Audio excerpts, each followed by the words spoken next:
just want to record here so that I can send the sound and this video to our media friends wherever they are. And I will give you an indication when to start within the next 5 to 10 seconds. Right, it seems that we are ready to go. Ladies and gents, good evening from Brisbane then. It's Australian time for our team announcement press conference with the Springbok head coach Jacques Nienaber, who will now announce the team to play against Australia at the Suncorp Stadium on Saturday. Thank you, Jacques. Thanks, Ray.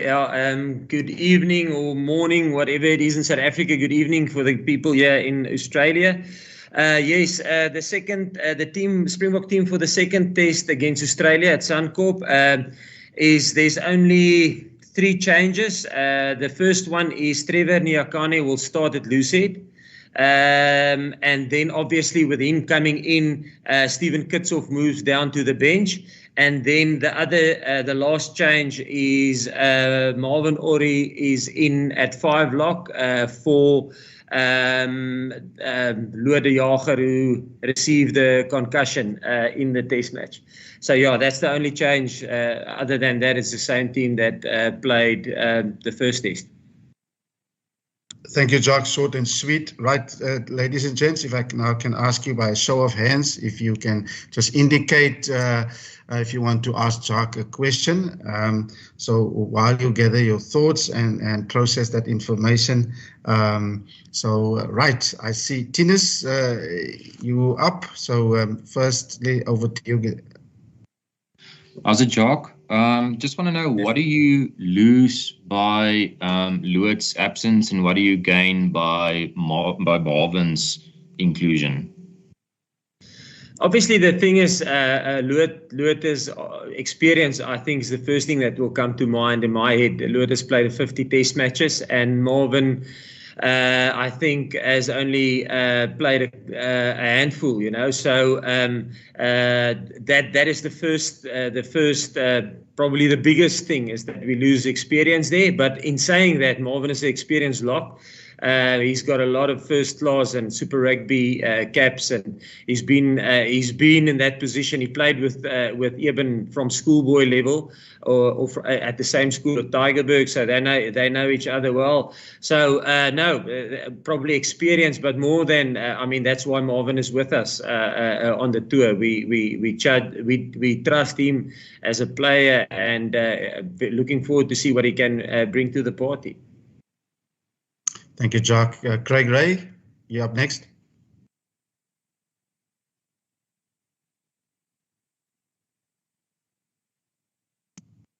Hi, Craig, can you hear me?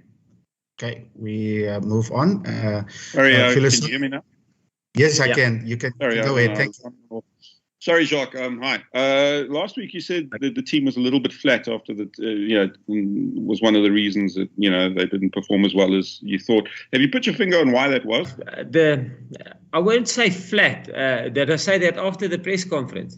Something along those lines, but maybe I'm... The thing is, I thought our discipline was poor, and not poor in the sense that we conceded more penalties than Australia. We didn't concede more penalties than them, but for our standard, the fact that we have only conceded 1 try, I mean, obviously and we scored 3. So obviously they had kick at goal, 21 points, which is 6 penalties, and I think 4 of them was offsides penalties. So that's what I mean by ill discipline. An offside penalty is such a especially if you only concede 1 try. I mean, I understand if you go offsides because they put you under pressure, but not that we weren't under pressure. In some stages we were under pressure, but I felt there was some offsides penalties that we conceded that it wasn't called for. We were in control. We were still in our system. So I would say that was poor for me. And so that's one big thing that we addressed. I thought our first time tackling wasn't as good as what it should have been. And then Yeah, that was probably, and the other department, I thought our kicking game wasn't where it should have been.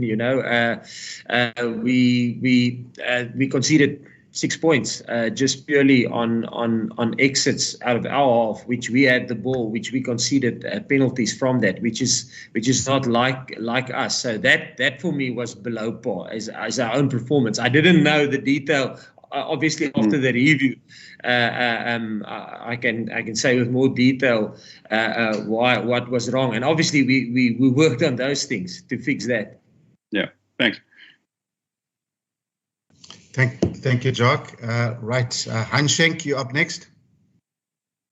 Quid on, Jacques. Jacques, I just wanted to ask. Dion mentioned yesterday. I mean, regardless of what anyone feels about how the scrums went, and how the decisions went, either way during the test, that's done and dusted now. But he talked about the importance of still, maintaining communication with referees and communicating with yourselves to sort of like get an alignment on what picture you guys are seeing and what picture the refs are seeing, that the key lies essentially still, in just finding alignment. Has that process been a bit rushed, this week, given that it's shorter, or do you feel it's been quite productive how you guys have conducted, where you guys might have gone wrong, at the set pieces? Yeah, no, definitely. No, we've got a framework that we work with now, which we probably didn't know. It's the same framework they used in the Six Nations. And obviously us not playing any rugby before the Georgia test match, we weren't 100%. We didn't know what the process was. But yeah, no, we make our clips like we normally would do, and that would go out. Ours went out on Monday. It will be the day after the match, obviously, after our review, and it went through to Joel from World Rugby, and they will review it. They reviewed it, and they came back to us. Yes, and that the purpose of that is to get alignment from our side, and obviously, if discipline was poor. And it's nice to, and everybody makes mistakes. We make mistakes. Referees sometimes get things wrong. You can't get everything right. But let's say a player conceded 3 penalties and then 2, the referee will come back and say, yes, yeah, that was maybe a 50-50 call that could have gone the other way, or maybe he wasn't offsides, or he didn't transgress, or we could reward him there at the breakdown. Then obviously that will influence selection. You will look at the play and say, okay, listen, you conceded 3, but they came back and said 2 of those weren't. When they have now all the angles and look at it, probably a play on would have been a better call. So obviously that influence selection, and that's all we want from coaches and from our team's point of view, is to have clarity on the first, or let's say test match on Saturday or Sunday, Monday, do our review, referees do their review, we align on the Tuesday, so that when we select the team or we start talking about team selection, that we don't nail a player because we thought because of his discipline was poor. If it comes back from a referee that, listen, we might have a better option there would be play on. A long-winded answer, but yeah, it's to get alignment with the referees. And it wasn't rushed this week. It's the same. We want to get it out of the way as quickly as possible, so that when you go into the week, that alignment is already been achieved between us and the officials. Thank you, Jacques. Right, Phila Sander. Thanks, Ryan. Hi, Jacques. Just Hi. wanted to find out, how far is Cheslin Kolbe from full fitness? I know he's missed the second test match as well. Thank you. Yeah, he's he ran today quite well next to the side of the field and kicking and stuff like that. He's not a guy that we will rush. Obviously, we will wait. He hasn't done any team training yet. So, and obviously, the moment he's got full range, full strength, happy with his running, and the physios and medical team are happy with his gait while he's running, his strides and all that things that they look at.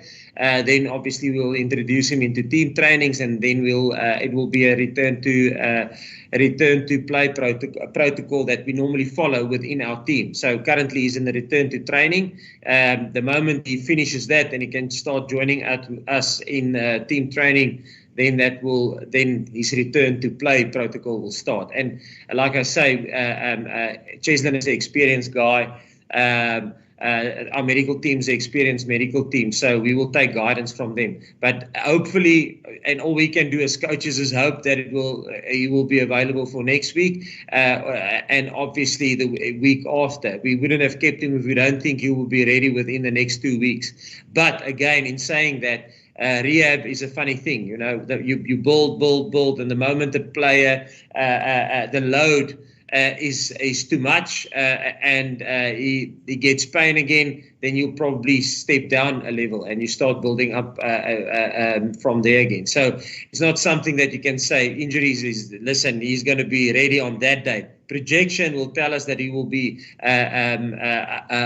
available for selection within the next 2 weeks. But yes, it's up to his recovery. Thank you, Jacques. Adnan Mohammed. All right, thanks, Ray. As a Jacques, just your thoughts on Trevor coming back at Lucid and what he will bring to the Springbok scrum.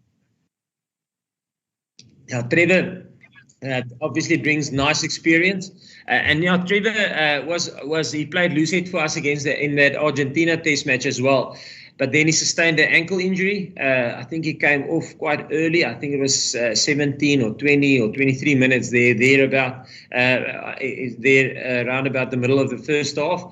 And obviously that was something that kept him out for a bit. But he's at full training, full fitness, so we can throw him back into the mix. And yeah, I think we all know how Trevor played for us Lucid in the British and Irish Lions as well. So it's nice to have somebody of Trevor back in the mix. He's getting close to his 50th Test match for South Africa. So I think that's something that he would be looking forward to.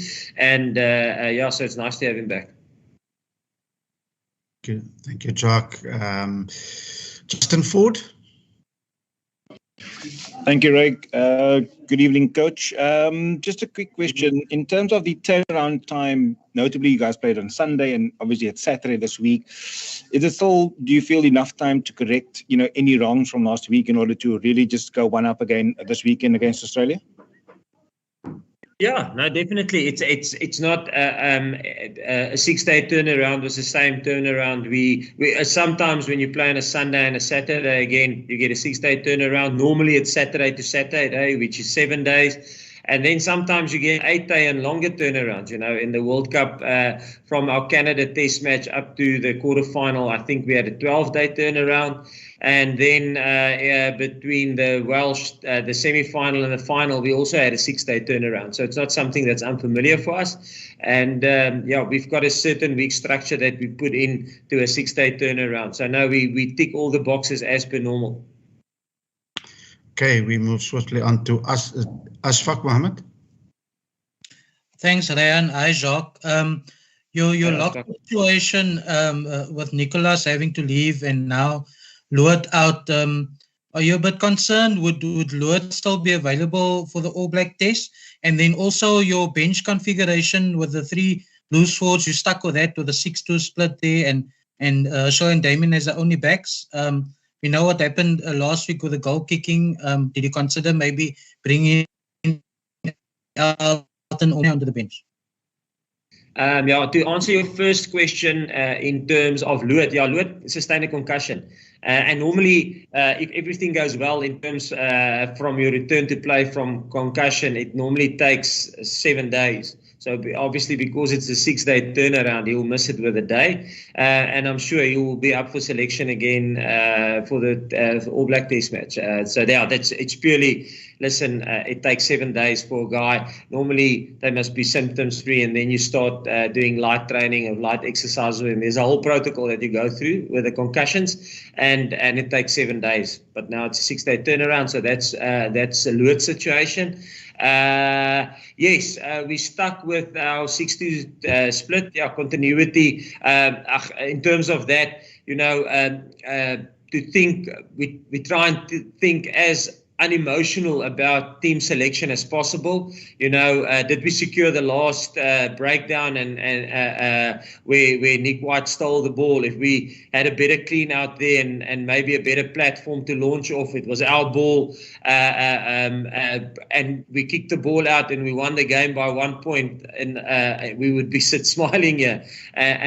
But we always look at it from an objective viewpoint. If we win by a point, we've got a certain a report that we go through, and sometimes we win games, and out of probably 12 big ticket issues that we look at when we do a review of our game, sometimes we get 4 out of 12, but we had a good 20-point victory, but it doesn't mean we played well. And sometimes we lose a match where we tick 11 out of 12 boxes. The only one we don't tick is that you win the match.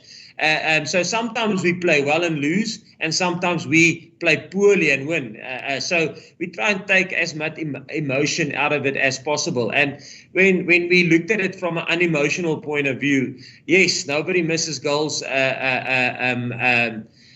because they want to. Nobody knocks a ball on because they want to. Nobody misses a tackle because they want to. And if you look at it unemotionally, you say we could have won that test match and then nobody would have said anything, or it wouldn't have been a debate. Listen, continue, things work.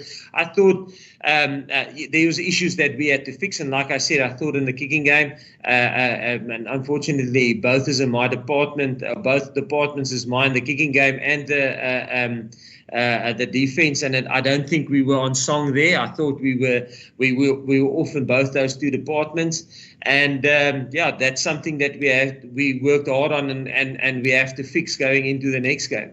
But yes, I thought our preparation during the week was well in terms of that. Thank you, Jacques. We'll probably take another 2 questions and then we'll move on. We say good evening to Jim Tucker here in Australia. Thanks, Rayan. Jacques, Jim Tucker from rugby.com.au. One thing that seems to be being redefined in rugby is what old age is. You saw great value in Mornay coming back at 37, and he gave you a great value and still is. Quade Cooper back in the frame at 33. What's the balance of age, experience, I guess, in Test rugby? And was it what surprised you about Quade Cooper's comeback last weekend and adjustments you might make for this week? I'm going to answer the second part first. Is what surprised me? No, nothing. He's a quality rugby player. I always thought he was a quality rugby player. I was coaching the Stormers back in 2011 when he was him and Will was running riot there with Queensland. I still see the same traits that I saw back then in him. Always nice as a defense coach to measure yourself against the quality of somebody like Quade. I think he's a lot, just from purely what I'm seeing. I'm not saying that he was immature in the past, not at all. I see a mature game. I thought he was, he managed the game well, and I think that's why Dave selected him. Because of his experience, his experienced guy, played over 70 test matches, and that almost leads into your first part of the question where you ask, old age, you pay when you get a new test player in. I mean, you can play as well as you want in club rugby. It's not test match rugby, and test match rugby is different, and it's something that you grow into. You make mistakes, you you get used to the pace of the game. Only after a couple of test matches, you get used to the pressure of it. And Quade, I think he played 70-odd test matches already for South Africa. Obviously, he's been through most of it. So, I think in terms of your squad, it's always nice to have experience on one side, but also to get that energy and that, how can I say it, that energy and almost mindfulness and playfulness from the youth. So I think it's always nice to have a good balance in terms of that. Thank you, Jacques. Thank you, Jim. Right, we'll finish off the section with Stephen Nell. How's it, Jacques? Nice to see you. Hi, Stephen. Jacques, I wonder, in talks with the referees, was obstruction at all a talking point? In particular when you chase kicks. That's obviously a big issue. It was also, I remember, I don't know if that's a New Zealand thing that slipped in because the Chiefs in the past also had that issue. So I just wondered whether you have addressed that. Yeah, no, listen, we had addressed. We always, when we addressed stuff with the referees, even when we did it the week leading into the test match, we always try and figure out from a coaching point of view. I think the other coaches do the same, where the contest of this test match would be, and for us, obviously, we thought that would be a big a contest on both sides. Nick White and both their nines are actually good box kickers as well. So we thought from their point of view and from our point of view, it's going to be a big contest. And it was. I think Australia kicked more in this test match or the past test match that they did in the previous 5 test matches they played. So we thought that might be a tactic that they can, or obviously they have the skill set, even with Quade there, to go to that, So we thought it might be a big contest, and it's something that we addressed and just wanted to get alignment in terms of how they see it, how they referee that contest, because yes, as everybody, not all referees are the same in terms of how they interpret the contest and what they would like to see in that contest. And yes, and it's something that we just aligned again after the test match. And I must say the feedback and the work from them has been good from Joel's side and from the referee side. I think there's good alignment. We will have another opportunity during the week to talk with them. I think we'll probably, hopefully on Thursday or Friday, we'll have a meeting with the referees again, and just to get clarity with our captain and our vice captain, talking to them and almost get a relationship going, so that when they meet each other on the pitch, it's not the first time that they will have a chat about certain things. So we definitely address that, and a couple of other things as well. Sure, as it would have, it's not unnatural for us. It will, the same thing will happen from the other side. Thank you, Jacques, and apologies for the other people not getting to you, but we have to move on. They will get an opportunity to speak to 3 players. Jacques, I will now relieve you of the top table. Thank you very much, and we will pause for a few seconds, and then we'll get the second part of this team announcement underway.